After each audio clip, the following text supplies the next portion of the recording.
ज्या हिंदुत्वाच्या भूमिकेवर आतापर्यंत शिवसेना लोकांनी डोकं घेतलं त्याच हिंदुत्वाला पायदळी तोडण्याचं काम उबाटाने केलं.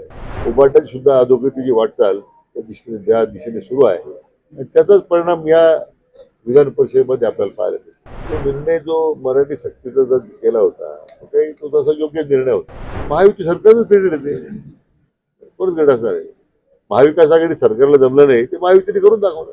आज आपल्या राज्याचा स्थापना दिवस आहे आणि कामगार दिन सुद्धा आहे. दोन्हीच्याही आज कार्यक्रमानिमित्तानं माझ्या सर्वांना जनतेला शुभेच्छा आहेत. विकसित महाराष्ट्राचं 2047 स्वप्न जे आपले लोकप्रिय मुख्यमंत्री माननीय देवेंद्रजी फडणवीस साहेबांनी पाहिलं त्या दृष्टीने जिल्ह्याची वाटचाल आपण करतोय आणि आज जिल्हा सुद्धा सगळ्या क्षेत्रामध्ये राज्यामध्ये आघाडीवर आहे याचं मला समाधान आहे. उद्धव ठाकरे यांनी उमेदवारी करण्याची चर्चा असताना उमेदवारी केली नाही. हे असं आहे की त्यांनी काय उमेदवारी केली नाही याची मला कल्पना नाही, परंतु मुळात महाविकास आघाडी ज्यावेळी स्थापन झाली, तुम्ही जर माझे त्यावेळेस वक्तव्य पाहिलं असेल की म्हणजे महाविकास आघाडी म्हणून त्याचा मी उल्लेख केला होता. फक्त सत्ता मिळवण्याकरता एकत्र आलेली होती, कुठल्याही तत्वाशी बांधिलकी नाही. ज्या हिंदुत्वाच्या भूमिकेवर आतापर्यंत शिवसेना लोकांनी डोकं घेतलं त्याच हिंदुत्वाला पायदळी तोडण्याचं काम उबाटाने केलं आणि शेवटी मग जी काँग्रेसची अधोगती होणारच होती, परंतु मला वाटतं उबाटाची सुद्धा अधोगतीची वाटचाल ज्या दिशेने सुरू आहे आणि त्याचाच परिणाम या विधान परिषदेमध्ये आपल्याला पाहायला मिळतो. कुठेतरी महाविकास आघाडीमध्ये देखील घडामोडी पाहायला मिळाल्या. अटी आणि शर्तीवरती आता विधान परिषदेला काँग्रेसनं आघाडीला पाठिंबा दिला. महाविकास आघाडी स्वराज्यपासून एक नाटक कंपनीच आहे. तर काय नाट्य घडामोडी होणार आहे, नाटक कंपनी आहे. त्यामुळं जसं पब्लिक डिमांड येईल तसं आपलं खेळ बदलत राहायचं. एकीकडे इलेक्शन संपल्यानंतर महागाई वाढेल असं विरोधी पक्ष म्हणत होते. आज 930 रुपयांनी व्यावसायिक गॅस सिलेंडर वाढलाय, आज सकाळची बातमी आहे. असं की आता मोठ्या प्रमाणात या इराण आणि अमेरिकेच्या युद्धामुळे एकूण त्या सगळ्याच गॅसवर जीवनावश्यक वस्तूच्यावर त्यामुळे आपण परिणाम झालेला आहे अप्रत्यक्ष. मला वाटतं काही त्याचा निवडणुकीत काही संबंध नाही आहे. शेवटी महागाईवर नियंत्रण ठेवण्याचं काम सरकार करतच आहे.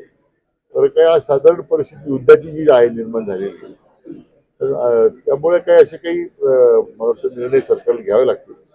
परंतु हा जो काही विरोधकांचा आरोप आहे तर ते फार तथ्य नाही आहे.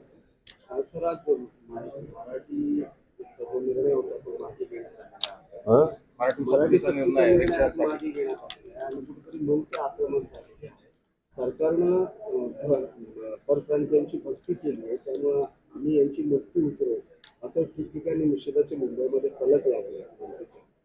असं की तो निर्णय जो मराठी सक्तीचा जो केला होता तो तसा योग्य निर्णय होता, परंतु काही मला वाटतं थोडा कालावधी दिलेला आहे त्यासाठी. त्या मला वाटतं काही लोकांनी कालावधी मागितला होता, तो ठीक आहे. त्यासाठी इतक्या आंदोलन करण्याची आवश्यकता नाही आहे. त्याचा राजकीय प्रश्न आहे. काही लोकांनी परप्रांतीयाच्या विरोधात राजकारण केलेलं आहे, परप्रांतीय विरोधात आपलं व्होट बँक तयार केलेली आहे. ते व्होट बँक करण्याचाच प्रकार आहे हा. परंतु महाराष्ट्रामध्ये काम करायचं असेल तर त्याला मराठी सक्तीच केली, मराठी सक्तीच पाहिजे. याच्याबद्दल कोणाचा दुराग्रह नाही, कोणाचा दुमत नाही आहे.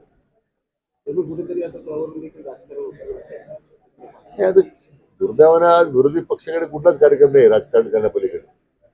निर्णय कोणता घेतला तरी ते राजकारण त्यांना ते राजकारणच करण्याची भूमिका शेवटी त्यांची अस्तित्वाची लढाई आहे. राज्य आणि राज्य सरकारच्या गतीने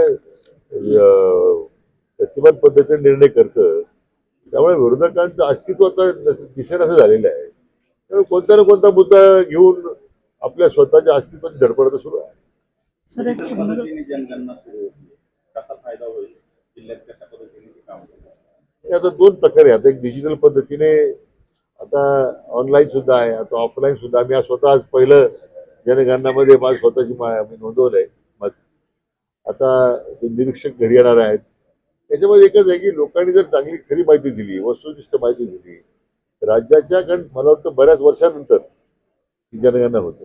एक मोठा उपक्रमच आहे हा राज्याच्या, म्हणजे आपल्या देशाच्या, राज्याच्या आणि विशेष करून आपल्या व्यक्ती म्हणून सुद्धा विकासाची दिशा त्यामुळे स्पष्ट होणार आहे. मग त्यातून जी काही उद्याची आराखडे तयार होणार आहेत देशाच्या विकासाचे, त्याचं या जनगणनेचं प्रतिबिंब त्याच्यावर असणार. उष्णतेचा पारा सध्या वाढत चाललाय. कुठेतरी पाण्याची टँकरची मागणी होती. चाऱ्याचा देखील प्रश्न सध्या पुढे येताना दिसतोय. तर काय सध्या उपाय नाही, आता सध्या पिण्याच्या पाण्याचं तर आम्ही सगळे जे स्रोत आहेत अतिशय जपून वापरायच्या सूचना दिल्या आहेत.